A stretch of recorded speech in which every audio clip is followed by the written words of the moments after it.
PDD employees की आज ये तीसरे दिन की हड़ताल चल रही है। इस वक्त हम मौजूद हैं जहां पे पीडीडी एम्प्लॉयज़ जो है पूरे कश्मीर के यहाँ पे इस वक्त जमा है, यहाँ पे मौजूद है क्योंकि ये एक मेन ऑफिस है सारे इन एम्प्लॉयज़ का।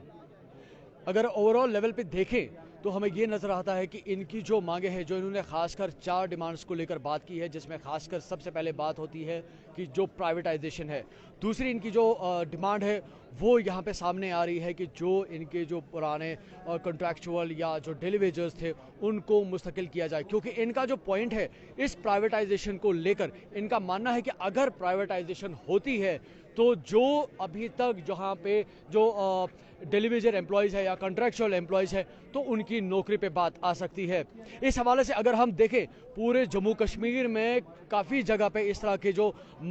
हालात है सामने आए कि लोगों ने कहा कि जहां पे जो पीडीडी के एम्प्लॉयज़ हैं उन्होंने हड़ताल की और उस हड़ताल की वजह से उनको मुश्किलात का सामना करना पड़ रहा है। लेकिन साथ साथ देखने वाली बात ये भी है कि अगर जो ये मुलाजिमीन कह रहे हैं कि अगर ये प्राइवेटाइजेशन की जो बिल है अगर ये पास होती है, इसमें अगर 20% का जो नुकसान है इन एम्प्लॉयज़ का होता है, लेकिन 80% जो नुकसान है वो आम लोगों का भी हो सकता है। क्योंकि जो अभी जो बिलिंग का सिस्टम है वो एक डिपार्टमेंट और सब्सिडी की लेवल पे आता है, लेकिन अगर ये प्राइवेटाइजेशन में आता है तो जो बिल्स जनरेट होंगी वो एक एडमिनिस्ट्रेशन और एक इदारे के थ्रू सामने आ सकती है। यहाँ पे हमने जो देखा कि जो जितने भी एम्प्लॉयज़ हैं उनसे हमने ऑफ द कैमरा बात की, उनका यही मानना है कि जब तक कि इनकी जो डिमांड्स है, जो कि 4 खासकर इन्होंने डिमांड्स रखी है, जब तक कि वो गवर्नमेंट जो है एक्सेप्ट नहीं करती तब तक ये जो हड़ताल है नहीं रुकेगी। आपको मैं बताना चाहता हूं कि जब पहला प्रोटेस्ट हुआ पीडीडी एम्प्लॉयज़ का तो वो 2 दिन की हड़ताल की जो है कॉल दी गई थी, लेकिन जब इनका जो टेबल पे बात होना शुरू हुआ उसमें जो दोनों राउंड्स हैं वो दोनों राउंड्स फेल हो गए। कल जैसा कि आपको याद होगा कि जब जम्मू में इलेक्ट्रिसिटी के हवाले से लोगों ने वहां पे एहतजाज करना शुरू कर दिया कि उनको दुश्वारियों का सामना करना पड़ रहा है, उसके बाद जो डिवकॉम है उन्होंने आर्मी से अपनी तरफ से असिस्टेंस की रिक्वेस्ट की, जिसके बाद जो इंडियन आर्मी है उन्होंने जो ग्रिड्स है उनको टेक ओवर किया और वहाँ पे जो पावर की रेगुलाइजेशन है उसको बहाल करने की कोशिश की। लेकिन साथ साथ कुछ ही वक्त के बाद ही जो पीडीडी एम्प्लॉयज़ के जो सरबराह है वो सामने आए, उन्होंने एक वीडियो शाया किया जिसमें उन्होंने कहा कि जहाँ जहाँ पे भी इंडियन आर्मी जो है इसको जो असिस्ट कर रही है वहाँ पे बाज़ाब्ता तौर पर हैंडओवर का प्रोसेस होना चाहिए, क्योंकि इलेक्ट्रिसिटी एक प्रोसेस के थ्रू की जाती है। अगर वहाँ पे खुदा न खास्ता कोई प्रॉब्लम खड़ी हो जाती है, क्योंकि जो पावर डेवलपमेंट डिपार्टमेंट के जो एम्प्लॉयज़ है, जो मुलाजिमीन हैं, उनको इस तरह की पूरी प्रॉपर ट्रेनिंग होती है, इनको वाकफियत होती है कि कहाँ पे अगर कोई फॉल्ट सामने आता है तो उसको कैसे ठीक किया जाता है। तो इस सिक्योरिटी के हवाले से जो पीडीडी के जो सरबराह है जम्मू के, उन्होंने एक वीडियो शाया किया जिसमें उन्होंने कहा कि जितने भी जो पीडीडी एम्प्लॉयज़ किसी भी ग्रिड पे हैं, अगर वहाँ पे इंडियन आर्मी उसको टेक ओवर करती है असिस्टेंस के लिए तो वो वहाँ पे बाज़ाब्ता तौर पर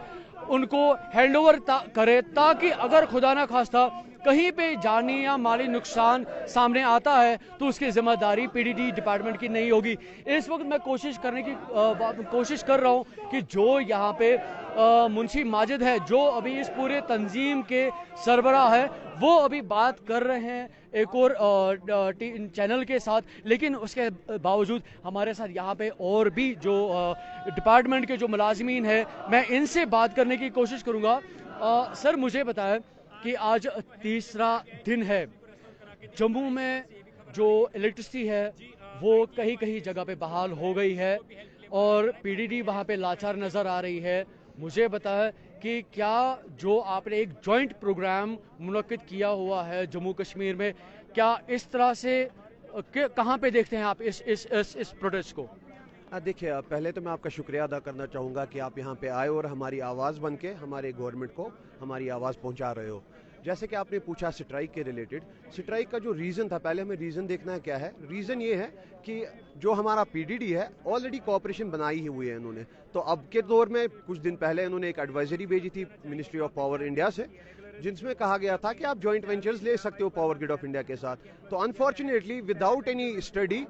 जेके गवर्नमेंट यानी कि यूटी जो हमारी है, इसमें ये ऑर्डर निकाल दिया गया कि जो जेके पीटीसीएल है इसको जॉइंट वेंचर बना दीजिए आप पीजीसीएल के साथ, जिसके बहुत सारे नुकसान हैं। पहला तो मैं ये कहना चाहूँगा कि जैसे कि हमने 1980 से हम अपने पावर ग्रिड स्टेशन चला रहे हैं, ट्रांसमिशन चला रहे हैं, फार फ्लंग एरियाज में बिजली सप्लाई दे रहे हैं,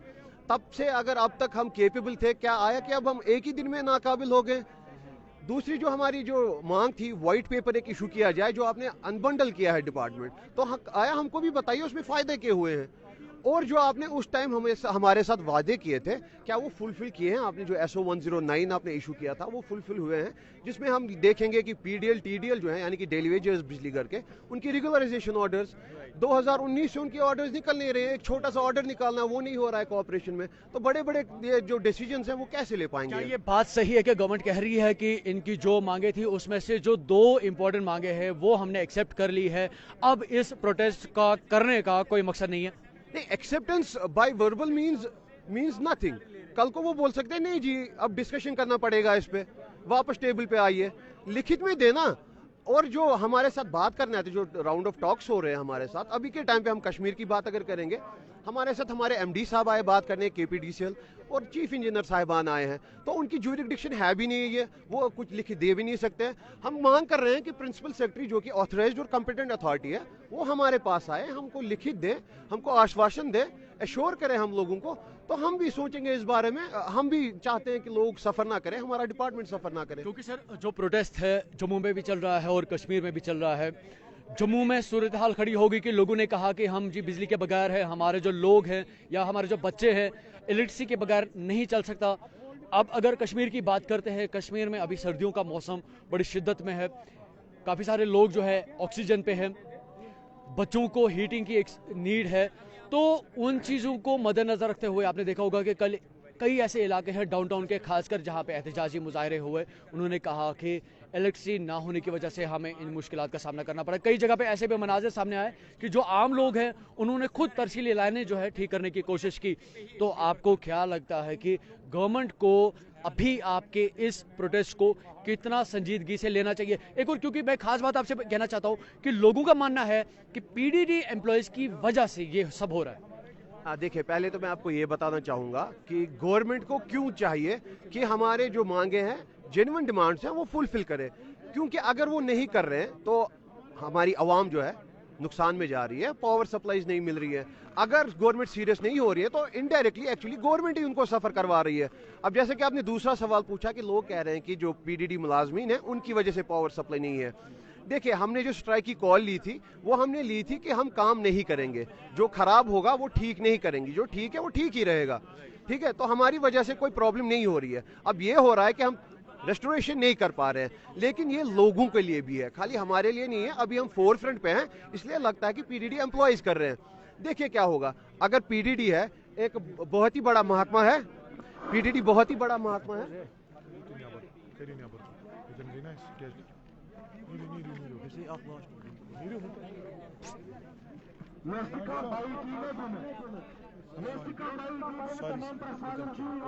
नाज़रीन, अभी हम यहाँ पे बात कर रहे थे, लेकिन शायद कोई ऐसी वजह रही जिसकी वजह से हमें ये कहा गया कि अगर आप कोई भी रिपोर्ट बनाना चाहते हैं तो आप थोड़ा इस दायरे से बाहर आए। तो मैं कोशिश करूँगा कि मैं फिर से इनके साथ राब्ता कायम करूँ। सर, आप अपनी बात पूरी मुकम्मल करें। जी, देखिए, तो आपका सवाल था कि पीडीडी एम्प्लॉयज़ की वजह से आम लोगों को जो है नुकसान हो रहा है या उनको वेट करना पड़ रहा है पावर रेस्टोरेशन के लिए। देखिए, इसमें क्या होता है, अगर हमारा पीडीडी जो है एक बहुत ही बड़ा महकमा है, नंबर 3 है एम्प्लॉयमेंट के हिसाब से, तो जब यहाँ पे रिटायरमेंट्स होगी, वैकेंसी क्रिएट होंगी, हमारे बच्चे आएंगे, एग्जाम्स देंगे, क्वालिफाई करेंगे, एम्प्लॉयमेंट पाएंगे। लेकिन जब पीजीसीएल के साथ हम जाएंगे, 50% शेयर उनके पास है, तो बाहर से लोग आएंगे, तो हमारे जो 50% है वो ले जाएंगे। उसके बाद जो आपको ऑलरेडी पता है अनएम्प्लॉयमेंट रेट कितनी बढ़ गई है कश्मीर में, 21% है अभी, तो ये बढ़ती जाएगी। हर साल जो है